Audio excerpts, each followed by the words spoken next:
नमस्कार।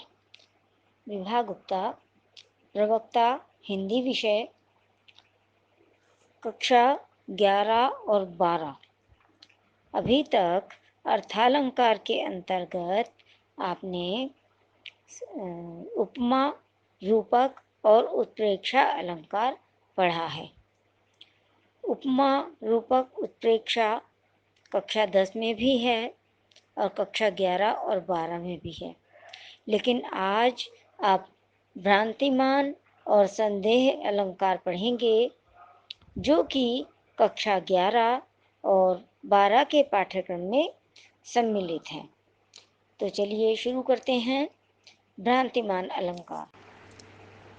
भ्रांति शब्द से ही स्पष्ट हो रहा है भ्रम, यानी भ्रम हो गया किसी वस्तु में किसी दूसरी वस्तु का है।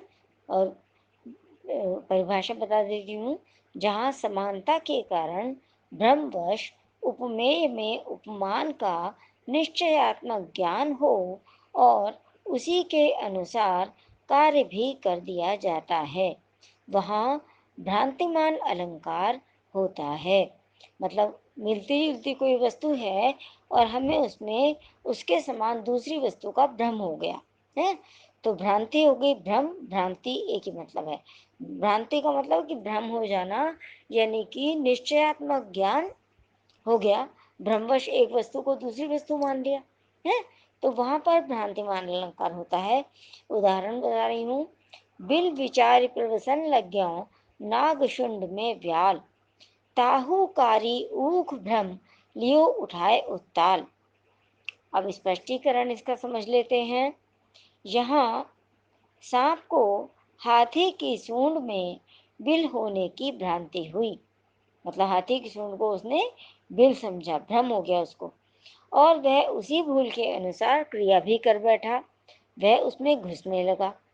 उधर हाथी को भी सांप में काले गन्ने की भ्रांति हुई। हाथी ने सांप को देखा तो उसे लगा ये काला गन्ना है, और वो भी उसी के अनुसार क्रिया कर बैठा। उसने गन्ना समझकर उसे उठा लिया। अतः स्पष्ट है कि उपर्युक्त काव्य पंक्ति में भ्रांतिमान अलंकार है। भ्रांतिमान अलंकार हमने अभी पढ़ा है।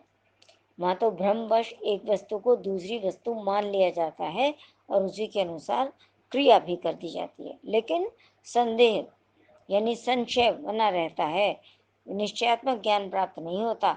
शंका है, संदेह बना हुआ है?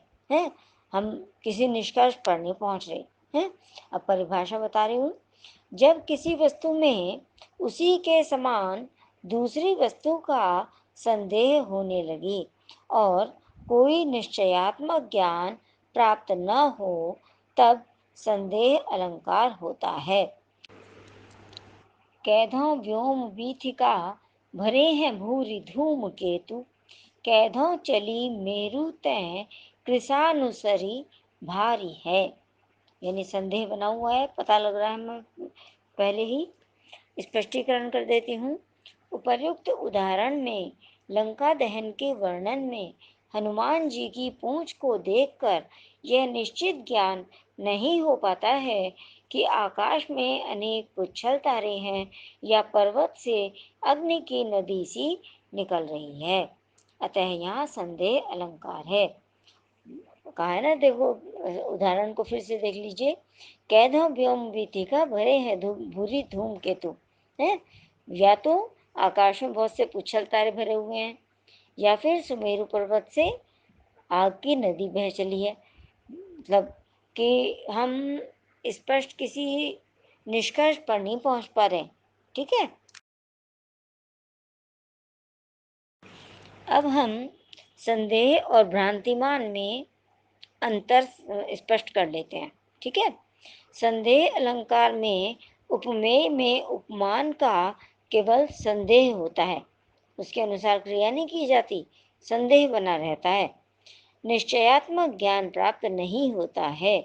लेकिन भ्रांतिमान अलंकार में उपमेय में उपमान का निश्चयात्मक ज्ञान हो जाता है और उसी के अनुसार क्रिया भी कर दी जाती है। तो हो गया ना स्पष्ट हमें कि संदेह अलंकार यानी संशय बना हुआ है, हम किसी निष्कर्ष पे नहीं पहुंच पा रहे। और भ्रांतिमान यानी भ्रमवश हमने उपमेय में उपमान का निश्चयात्मक ज्ञान हमें हो गया और उसी के अनुसार हम कार्य कर देते हैं। ठीक है, आज के लिए इतना ही। धन्यवाद।